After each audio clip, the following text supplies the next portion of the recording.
Good morning, everyone. It's already 20 to 6. Are you up yet? It's a lovely morning. It's about 9 degrees C. Very clear. Very slight hint of fog, which is already gone. There's the moon.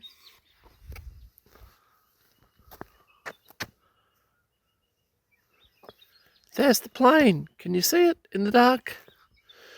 We'll get it packed up and we'll get pre-flighted and ready to go. So, unfortunately, I had another audio issue with this headset and camera combination, but I managed to pre-flight the airplane after packing it and submit a flight plan and get set up ready to go. And here I am taxiing out to depart from Condobolin. It's a lovely flight. It was nice and cool, as you can see by my coat. A very clear sky and quite a nice, enjoyable 1 hour long flight. So I'll let it play for a little while and then we'll arrive at Lake Cargilligo Airport, which is a few kilometres from the town, and then I hike into town and have my first holiday in a very long time.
Well, the plane's tied down, just sorting out my gear. Got to find a bathroom first. There is one here. I'm pretty sure it'll be your average Australian Outback dunny, as we call them. Nothing very salubrious, but it's a beautiful, cool morning, crystal clear blue sky. Not much wind, which is great. And I'll get myself sorted. I've decided that I wanted to camp and I wanted to test out my new tent and all that kind of stuff. But maybe for another trip, because this one is a longer trip and managing all the electronics, cameras and everything else, just not really possible if I camp. I'm going to get myself a couple of small solar chargers and see if they work. But I think what I'll do is I'll find the local either motel or caravan park, preferably caravan park because I think it's on the lake, and we'll go from there.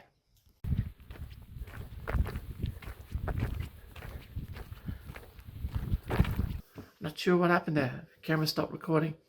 I was going to go camp at the caravan park, but it's another 8 minutes walk and I've already walked several kilometres.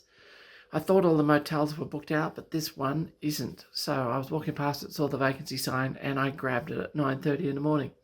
I'm going to rest here for a little while, and then after that, I'll take you all for a look around. So my motel is right there, and the lake is right here.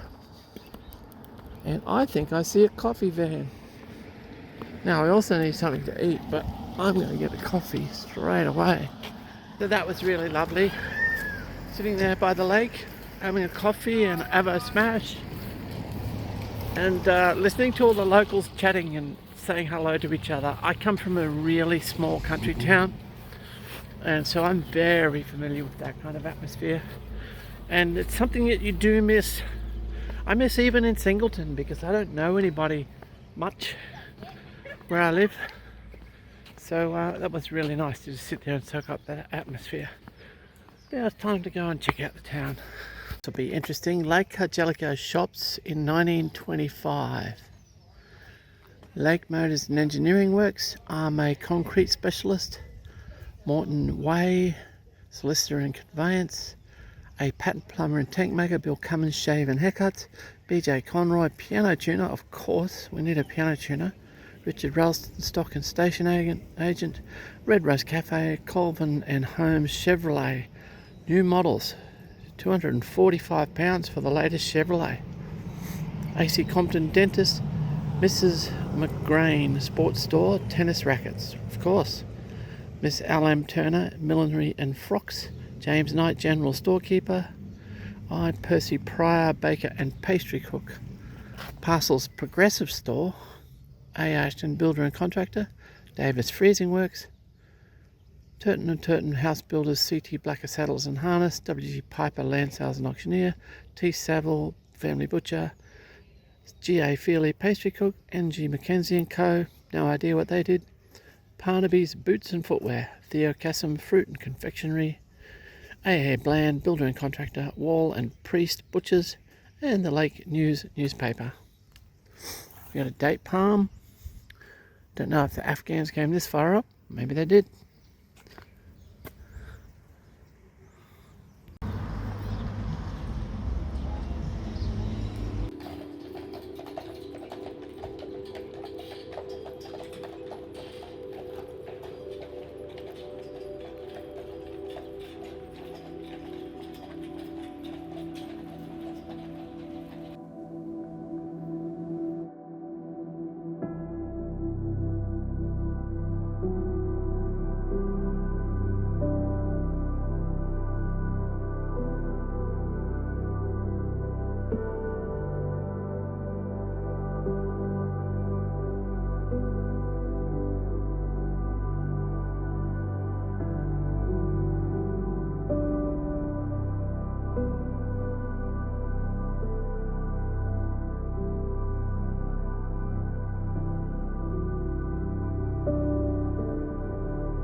So I'm just walking back from the shop and I got some fishing gear and some bait. Yes, I left some of the fishing gear in the plane. I'm having a hopeless trip this time with forgetting things. But first time doing the plane camping thing. I'm really organised when I'm doing my 4 drive trips, as I have to be for a business, but it seems to be that I can't get the camping bit organised well enough when I'm in the plane, but we'll sort it all out. But what I wanted to comment on is, you know, I grew up in these little towns and I'm just always impressed by how friendly everybody is. I went into the hardware store, asked about bait and fishing gear, and the lady said, "Oh, I'll drive you out to your plane," because we didn't have any fishing gear. I finished at 5 and I said, "No, that's fine, I don't really want to fish that much." She said, "Oh, what are you looking for?" I said, "Swivels and bait." And she said, "Oh, Foodworks will have those, just go across the road." So I did, but she said to me also, "If you can't get anything there that you want, just let me know and I'll drive you out to meet your plane." So that's just the way these things work in these small towns. Plus I've had a couple of conversations with various people in stores about their parents owning planes and how they flew as young people around the place. And it got me thinking about how much aviation has disappeared. Still here, of course, but personal aviation for a lot of people has kind of reduced a lot in these small country towns in Australia. We once were a bit like Alaska. You flew everywhere in little GA planes. And I just wonder if it's the cost of ownership, insurance, hangarage, mechanics, and all of that, which was all supposed to be solved by the light sport aviation, but it became unaffordable too, with aeroplanes worth $500,000 and so on. So wouldn't it be great if we could just go back to those old days? Yeah, just a couple of thoughts that I had as I was having these conversations with various people. Anyway, I'll go do a bit of fishing.